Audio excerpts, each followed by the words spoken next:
Okay, so in our first worldview tutorial last time, we tried to begin to describe and define what worldviews are and where they come from. And that's why we gave a definition of worldview from James Sire.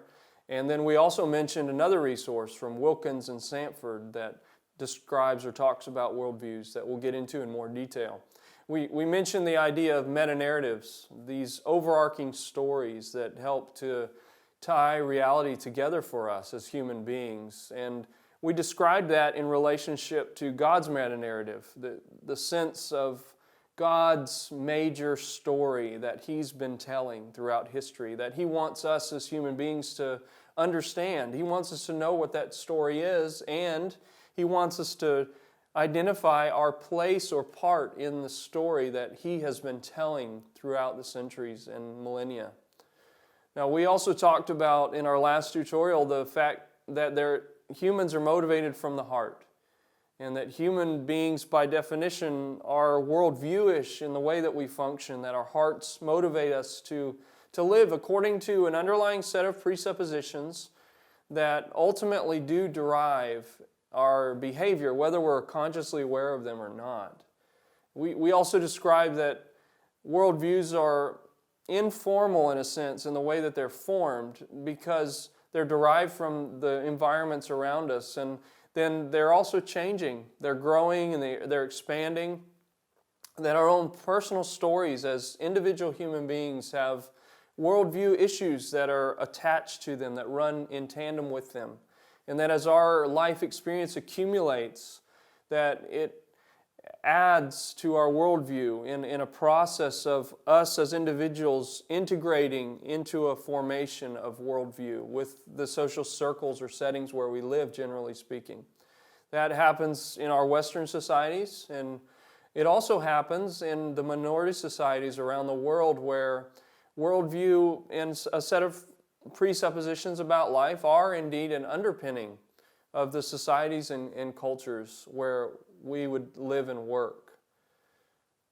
Now, from that point then, from that review, we're going to move on to a series of questions from James Sire that Sire gives to us that are based on his definition of worldview, where he helps us to identify the formal worldview through this series of questions that's in place in a given social situation or cultural situation. Now, we're not saying that as people who want to evaluate or examine worldview that we would go into a setting and ask these worldview questions per se, and therefore through a quick and easy process of 8 questions, we're going to discern the worldviews of the people there. I have 8 questions for you. Can you answer these questions? And then I'll know everything I need to know about you. I'll have you pigeonholed adequately, and we can move on. And then from here on out, I'll know how to approach you as a human being. That's not our point at all. But we are thinking through that as the process that as we get to know the stories of others, that we have these questions in mind, and they do, in a sense, provide an underlying framework for us to identify and to evaluate the life commitments of people around us. So we do ultimately want to know what the answers to these questions are. And as we move in that direction, before that, we just want to briefly look at a kind of a model of worldview, if you will, something that for those who have studied this idea of worldview before, that would be fairly familiar to us, an onion skin diagram in a sense of a set of concentric circles that move towards a center point, that as we want to know how to identify someone's worldview, and as we think about these questions from James Sire that we'll talk about briefly, what kind of a conceptual model helps us to do that? Now, in this particular diagram, as we look to these concentric circles, that we see on the outermost layer the starting point of behavior. And we could ask ourselves, why behavior? And the simple answer is, why not behavior? And I say that because when we see a person or see a setting, a cultural setting even, what we see are the artifacts, the external actions first and foremost. And so even if we don't know For example, we go into a situation and we don't know the language that a person is speaking. We can begin to observe and see and in some sense understand the ways that they're behaving through the observance of their actions. And so when I go into a society overseas and go through this process of meeting and greeting new people before I know the local language, when I've had opportunity to interact with quite a number now, that it helps me to observe those actions of meeting and greeting and to begin to get a sense of, for example, hospitality in that setting, what hospitality looks like. Very quickly as we observe, if we carefully observe those behaviors, we begin to get an idea of maybe what would be motivating people to act in certain ways, the system of belief that ultimately will underpin a society like that. And so as we want to understand how to interpret behavior, we know that we're headed towards a more significant level of life description or definition, and we have to go further than just observing behavior. We have to ultimately desire to understand the values that are motivating that behavior in the first place. Sometimes the surface, if you will, the surface outcomes of behavior look very different. But there's a set of values, in some cases, that are surprising to us based on the behavior because it's so different than what we would expect, but they underpin that behavior. And in a cultural setting, and in the setting of a society, there are consistent threads that create a value system that get us from that behavior to the values that are underlying that. So values are things that we're committed to living out through the vehicle of our behavior, that we would describe by saying, yes, I highly value this, and therefore my behavior manifests itself in a certain way, or I act out my value in a certain way because I highly value that. And so in our set of concentric circles here then, we're moving toward the commitments or the descriptions of what we've talked about before as presuppositions or assumptions that are more and more key to our life experience, part of our story. That's the idea in this model, that we start with that observable behavior and we describe the values that motivate that behavior in the second circle, and then we move back again to the more foundational beliefs that move away from that practical outworking of behavior towards those core commitments or the presuppositions, the assumptions that underpin what we do in this world or how we think and function in this world. Now, one author said it this way. He said that human beings are hardwired to interpret life. We're hardwired to make sense of the reality of the world around us. In some way or other, we're going to interpret. Even if we conclude, as some have done in our day and age, that there's no way to make sense of it all, that there's too much contradictory data, they're still making a statement that you can't make sense of it. It doesn't have sense. It's chaotic. It's unordered. And that in itself is a description of the nonsense of attempting to make sense. And so everyone in life experience is working in a direction of trying to bring some explanatory value to the data around them, that they are behaving. Their behavior is derived from a set of values, and the values are derived from a set of beliefs about the way life works. And those beliefs are directing and steering the things that they prioritize or value. That the lower level of those presuppositions or assumptions that they're operating from is in the center of it, in the center of that system, a worldview in a sense. Now, this particular model describes worldview at the center because it is the most firmly or tightly held commitments that an individual makes. The things that individual decides that they won't easily give up, that they're not going to compromise on necessarily, or in their intellectual and heart level person that they're holding to very tightly, and that they oftentimes will very adamantly and strongly defend, even instinctively in conversation. Sometimes, as Sire points out, like I've said, these things are not consciously held. So it's a bit difficult to defend something occasionally that you have not tangibly pinned down or delineated or explicated in that way. But, for those of us who have religious worldviews, we have fairly well defined the underpinnings or central tenets like Christian theism. And so most of those commitments we can articulate in some way or other. And we can understand the ways that those central commitments of our worldview do lead to beliefs, values, and behaviors. And so as we've said, human beings are hardwired. God has created us in His image in such a way that we want to make this kind of sense of our reality.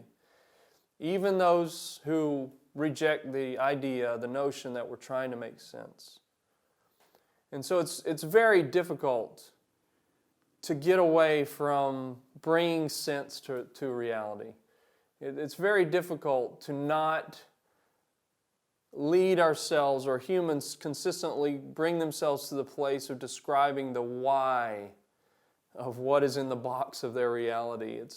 It's almost impossible, I would say, in fact, for the rational human mind to disconnect or disengage from trying to make meaning of the reality that we deal with all the time. The data points continually bombarding us that this is a God-given ability, that He's made a deliberate statement about who He is and what He is doing in creating human beings by endowing us with the faculty of problem solving, if you will.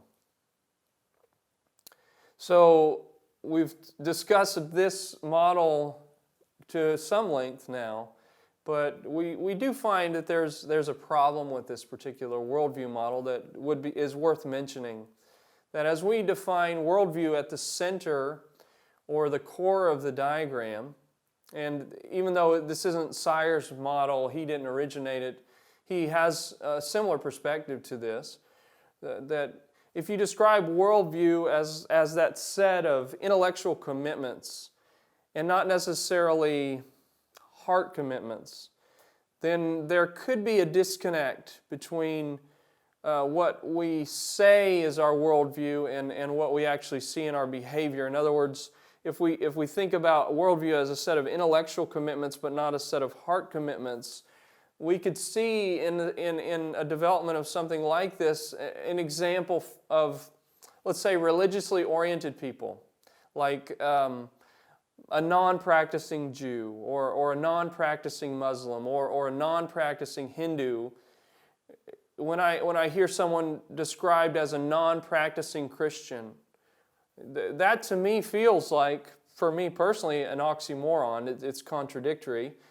And you would probably say the same thing, because by definition we would say that people who hold to a theistic worldview, who are Christians, they're practicing. And that's because the hub of our Christian theistic worldview has motivations and beliefs, values, beliefs that are generated from it in such a way that it shouldn't be possible for us to claim adherence to a Christian worldview and not behave in such a way. Now, we know that there are stages of course, of people growing and maturing as Christians, that we wouldn't at times wholly understand the picture of what our identity in Christ is all about. And so we're growing, of course, in our understanding of what the implications are for our worldview as it plays itself out on the level of beliefs, values, and behavior. That as I understand how God sees me in the person of Christ, what that's going to mean for the outworking of my beliefs and values and ultimately the way I act. And so as I'm growing, of course, in understanding and internalizing and applying that, then those worldview commitments that I have made are sharpening. They're becoming more focused. That the presuppositions themselves, they become sharper. They become more specifically directed towards behaviors that demonstrate that interior worldview, that I can't ultimately disengage from my behavior, that necessarily connects outwardly towards my behavior.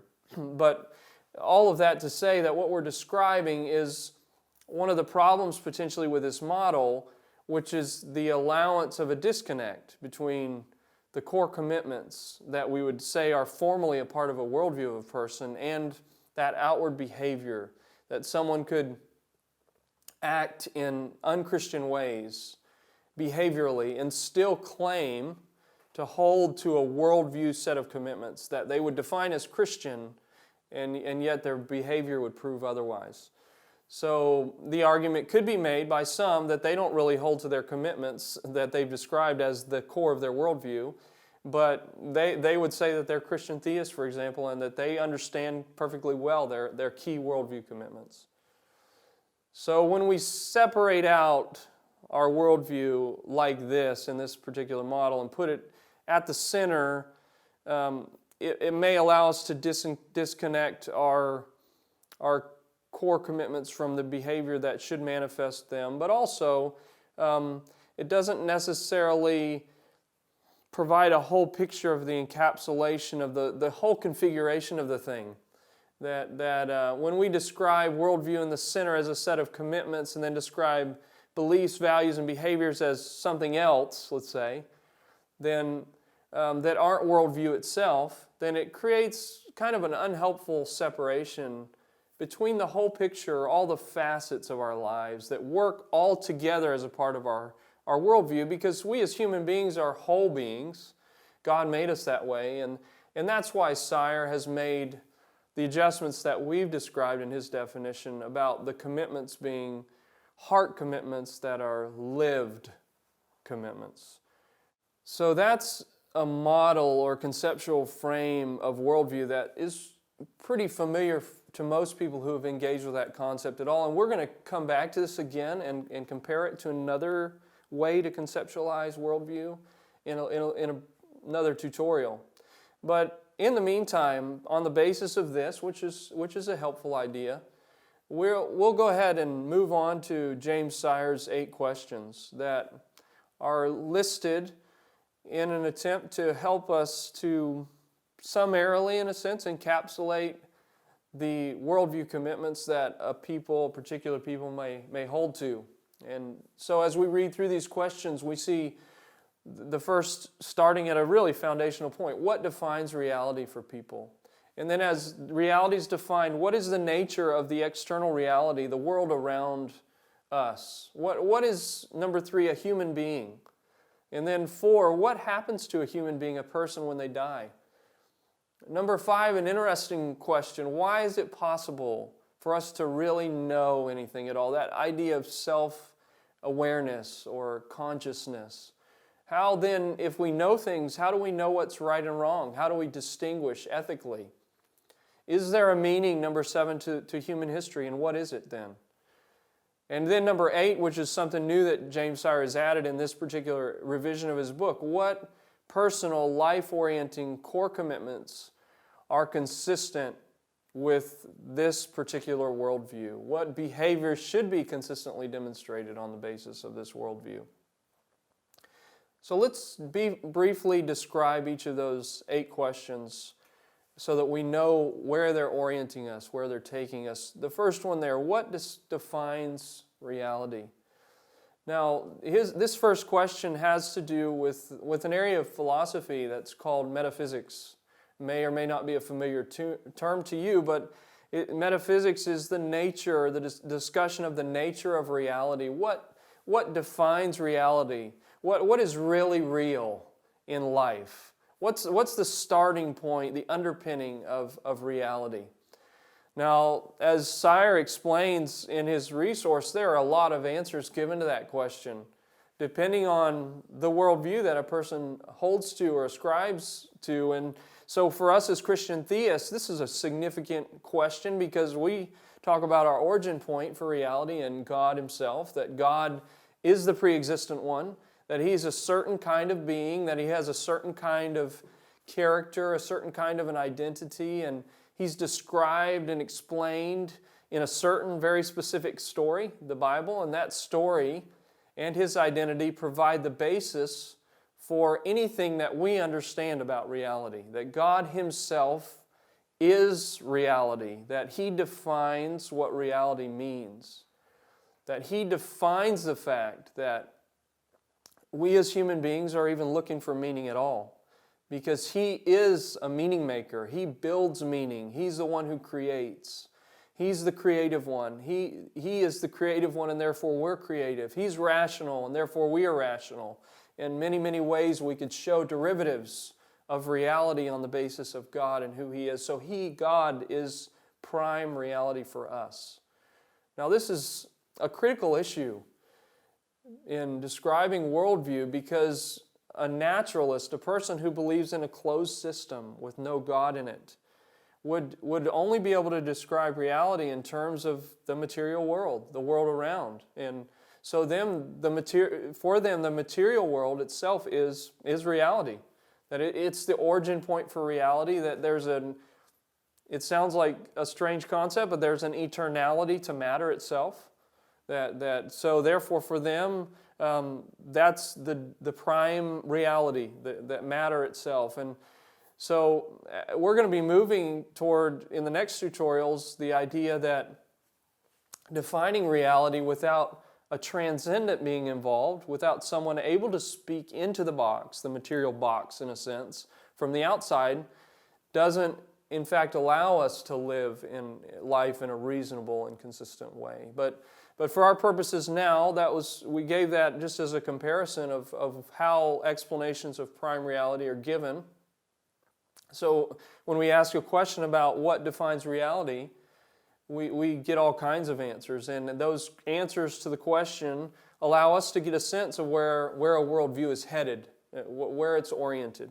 That our origin point for reality as Christian theists is God Himself, and the origin point for a naturalist is matter, is a closed system, a box of stuff, the material world. And so we call that the person's, if you will, metaphysical position, or what they believe about the nature of reality itself. What at the end of the day is really real. That's Sire's first very significant question, and he himself says that all the other questions that he asks really are based off of that question. The answer to that question produces a trajectory for everything else. And then number two, what is the nature of external reality? That is, what's the nature then of the world around us? Now, we've said it already, as you can imagine, these dots are all connected.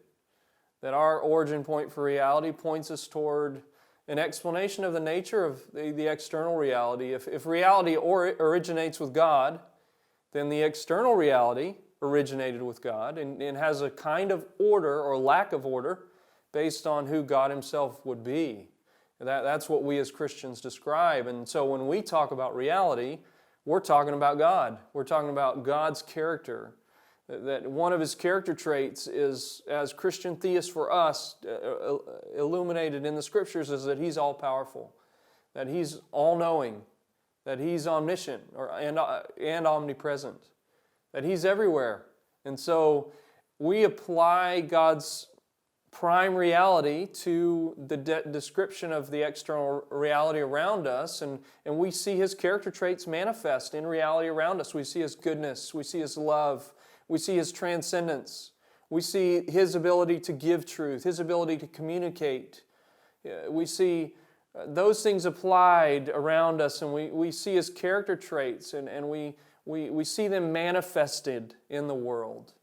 And so when we talk about the world as a description, the external reality, we describe that as on the basis of who God's being is, His ontology, His nature, the ontological reference points of God in another philosophical term. And so we see His nature as a being giving impetus to our explanations of external reality. Now, for those who are naturalists, all they can conclude is that external reality is a chaotic system that's organized around natural laws in the box, in the material box. And ultimately, there's no trajectory to how things are moving forward, which we'll connect to another question later. Not moving particularly in any direction except that which is described and defined by those natural laws. That there's no end goal process, in a sense, for a naturalist. Even in the evolutionary world, there's no necessary end goal that a being would have had in mind for that. Things are just moving according to those laws, and they've evolved, and they have certain kinds of characteristics purely and simply because of the way in which the process of evolution would work. There's no overarching causality to the system. And that creates a real dilemma for a person who's a naturalistic thinker. So as we talk about prime reality then in question 1, and we think about the nature of external reality, how a person in a worldview system defines external reality, another natural question to come up is, how do human beings fit into that picture? What is a human being? That's a complicated question, right? And it has to do with what we've talked about as ontology, the nature of being, what it means to be or exist. It's a complicated question, particularly for those who don't have any transcendent voice speaking into the matter, into the box, into the physical world. Because the self-awareness that human beings are demonstrating as highly complicated persons in the naturalistic mindset it's just a highly evolved machine, really. And so that's hard to accept. For us as believers, we have the privilege of having started with the prime reality of God Himself, that His nature and His character, His work, speaks into who we are as human beings who are made, as we've said, in His image, that we bear a stamp of God's character manifest in many ways. And so that helps us to explain the meaning of the term human, that when we look at that picture of the thinker that we've seen in the previous tutorial and the monkey, that we know as theists, the line of division having to do with one bearing the mark of the image of God and the other not so. But for a naturalist, as we've intimated, that line of division is not in place, because to them, there is no person particularly made in God's image. So that's something separate from the monkey, let's say. And so, as we think about all of the worldviews that there are lots of definitions that help to answer this particular question, what is a human being? In the New Age philosophy, extended evolution that creates the potential for psychic ability and telepathy and other kinds of evolutionary process that they would describe as still ongoing for us as human beings, that when we fully realize our potential, we may be astonished at how little we know today, intellectually, psychically, spiritually, all kinds of ways. So that's just one of many, many examples of the places or the ends that these kinds of definitions of what a human being is where they take us. But we certainly need to know what people in a society think about what constitutes human nature and human makeup, that anthropology that we would describe from a biblical perspective in quite stark and contrastive terms. And then after that third question, as we think about what a human being is, we tend to ask, and we hear asked, it resonates with people around the world, that if a human being is something unique, and even naturalists in a sense try to grapple with the uniqueness of human beings, then what happens to that person when they die? Do they simply cease to exist completely? Are they extinguished? Is there no soulishness to a human being? If you're a naturalist, you have to conclude that that's the case, that there's a complex machine that somehow developed at least the illusion of self-awareness, let's say, that stopped to exist, that when it died, it ceased and just was reabsorbed as a part of this material universe in the same way that any other part of that material universe would have been reabsorbed before that human being existed. That there's no transformation to a higher state for a naturalist. There's no reincarnation or departure to the other side, let's say. And that great comfort, of course, that we as Christian theists have as we answer that question, we see the natural world that is connected into the prime reality of God and His goodness and the way He's created us and the uniqueness that we bear as image in His image, and therefore that we're headed towards a kingdom, that we're a part of a kingdom, God's heaven. And for some, unfortunately, the reality of hell, but for those of us who understand are a part of God's purposes, that we give answers to this question in very different ways than many of those worldviews do around us, and a great and comforting way, in fact. And I've seen people around the world, they are indeed asking and answering this question, what happens to a person at death? That they have many have very complex answers that they give to try to respond, to resolve the dilemma of that. And so it's not just that this category exists for Christians and select others. It really is remarkable to me that the concept of eternity, that there's a reward and eternal punishment, concept that really come into play all over the world. And, we interacted and lived amongst a people group in South America that they had never heard about the transcendent God that we describe in Christian theism, but they already had a concept of eternal reward and eternal punishment. And we've also seen that concept played out in the lives of Indians who lived in any given continent, the Americas, for example, before European involvement, that they believed in eternal places and eternal destinies. People around the world believing that there is a spiritual being that exists, and that those spiritual beings can affect their lives after those individuals have died. That there is a spiritual life or a spirituality, in a sense, a non-physical component to life that is not a new concept for people. And it's very common that as we grapple with the investigation of other people's worldviews, it's very natural and common for us to engage with the question of what happens to a person when they die, as James Sire talks about. Now, the fifth question is a more interesting and complicated question in a sense, but important nonetheless. James Sire says, why is it possible to know anything at all? Connects back to the idea that we described of our self-awareness or our consciousness. And it is based on the other questions that we've asked, because if we are asking about the nature of a human being, we have to eventually get to the place of talking about this area of philosophy that we would call epistemology, the idea of knowledge. How is it possible to know anything at all? Why can we as human beings live with awareness? Why are we knowledgeable? Why are we able to interact with concepts that are in a large degree abstract, such as what we're describing today? Now, we as believers, as we've said, but we reiterate that we have self-awareness, and we're rational, we're able to communicate because we've been created in God's image.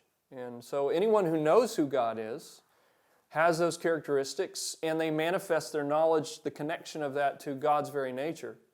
And so that seems like a fairly simple answer for us as we connect the dots back to our prime reality, our starting point of God as the definition of what is. And yet for a naturalist, as the comparison is that we've been making all along in explaining these questions, a person who doesn't believe in a transcendent being like a God, that all there is the matter in the box, that they describe the process of development as a chance process of causality that has no end goal in mind, that becomes a very difficult question to answer. Why can we know anything at all? At what point would the transition occur from a non-aware being, an unaware, non-reasoning being on the level of humanity from a monkey to a man? Where does that consciousness develop? Why does it develop even? That there's obviously instinctive action from the animal kingdom, the monkey and other animals, but there is obviously also an apparent conscious action from a man, from a human being, that some naturalists, they would try to claim that all of those actions are predetermined, that even me here today speaking is a predetermined non-choice, non-conscious choice, which is very difficult for us to accept, frankly. But nonetheless, those are the kinds of explanations that they have to give, because worldviews have to have an explanation or an epistemology, a fact or a description of how we can know anything at all. Now, worldviews around the world, folks that obviously in their inherent nature think worldviewishly, they may be less formal in some of these issues than we are.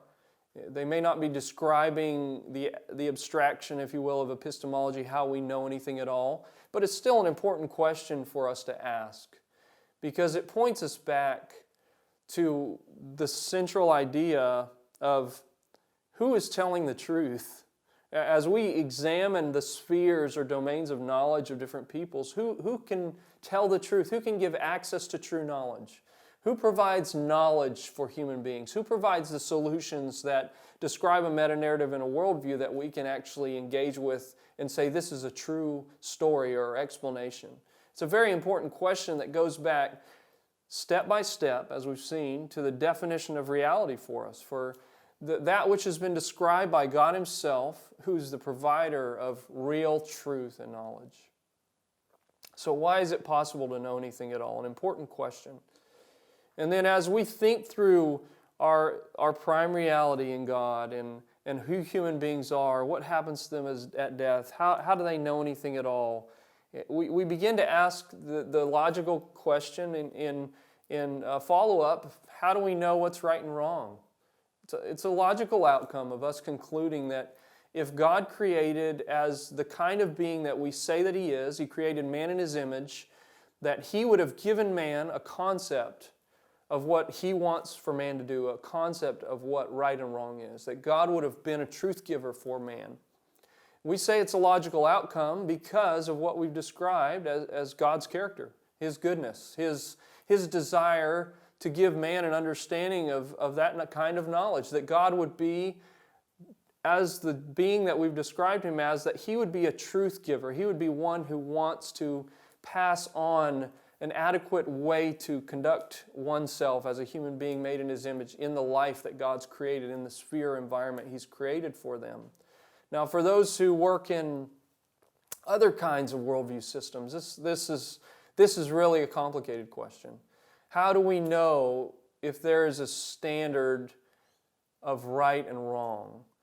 Is that standard just about us making human choices, trying to function together in society, trying to define consistency in the choices that we make, and a society and culture together in an environment coming up with some sort of a standard that ultimately would have to be subjective? So can we even describe then universal rights and wrongs? Very interesting that in our world there are certain things that are described as universally right and wrong by people who are naturalists and come from other worldviews, and yet we don't know what their basis is for saying such a thing. It's very hard for someone who doesn't start with a theistic worldview to believe that there are defined and absolute rights and wrongs. And we see that around us. We see that postmodernists, in theory, are very skeptical about the notion of right and wrong. Now, the societies, again, that we'll engage with around the world, they have obvious things that they say are right and things they say are wrong, behaviors, actions, and attitudes even. And we want to know why. We want to begin to understand, how does a society know what things are right and what things are wrong? What are the reference points for deciding that? We want to know if those views are consistently expressed and consistently acted upon, thinking about our worldview model that starts with worldview and gets to the behaviors. Are people consistently making choices that are according to what they say their presuppositions are about right and wrong? That's an important question for us to ask as we understand worldviews. So moving forward then, we're moving towards the end of these questions. And number 7, in relationship to kind of the trajectory or flow away from prime reality, from the definition of prime reality, number 7, is there meaning and purpose to human history? This is important because in our contrastive example, in a naturalistic system, there would be the conclusion left that there's no meaning to human history. There's no goal or purpose to the run of history, the course of history and naturalism. It's evolving, it's happening, there's causation, natural laws and processes, but there's no ultimate goal in it. Now, for most of us as humans, that perspective is fairly discouraging or depressing, disillusioning. We as Christians have the confidence and hope that God originated history, that it's His story, and He has goals and plans and good purposes for it, that we can trust in His goals and His plans in relationship to history and spend a lot of our time, in fact, explaining God's plan and purpose for this world and for life and for history, that He's the one who's the origin point for time and any issue related to history. Those are very different outcomes, the naturalistic one that I've described and God's description of the purpose of history. And in societies around the world, human history can be defined even cyclically, that history happens in cycles of time and history, that history isn't a linear progression as it is for many of us in the Western world or for us as Christian theists. And so there can be lots of different answers to that important question that we're asking about the purpose and meaning of history. And then finally, Sire has added this eighth question: what personal life-orienting commitments, core commitments, are consistent with this worldview? And this is a question that we've mentioned is important because we could theoretically describe the first 7 questions and come up with a system that we could contend to believe in. But there's that problem that we noted earlier, that when we look at a worldview-centered model with a core of worldview that works outwardly toward behavior, we could potentially live in a way that there's a significant disconnect between the behaviors or the core life-orienting commitments that are a manifestation of the answers to these first 7 questions or to that worldview. And so do we see that as we evaluate or explore worldviews, do we see those personal life-orienting core commitments lived out? Are the ways that people live a manifestation of the answers to these questions? Now, for us as Christian theists, if we shouldn't have difficulty, in a sense, of seeing the connection between our prime reality, the person of God, and the behaviors, the core commitments that are described in God's story itself, and then in explaining how those core commitments are an outworking of the answers to the questions and that provide impetus for how we live. But for many of the worldviews around the world, it is difficult actually to answer that prime reality connects to the core commitments that are lived out. For example, from a naturalistic point of view, which is very causal, that's free of transcendence. In other words, there's a defined material box that doesn't have any spiritual reality to it necessarily. It's very difficult for them to describe how and why they would live in a consistent kind of way as a result of the answers to their questions about reality and the nature of man and ultimate origins and destinies for man. The dots don't connect very well. The linkages are often broken or difficult to find. And so as the box that they live in is closed off into material terms, then very, very difficult to give reason for why people ought to live in a certain way as a result of those starting points. And so that issue is complicated for a lot of worldviews, and that we'll continue to see that as we move forward. So this set of 8 questions can help us to think about worldviews, and it can help us to move from that definition of Sire to some very specific ways to describe the worldviews that we're going to encounter as we look at our own lives, and then also as we look around the world, looking into the societies that we hope to be effective communicators in the future.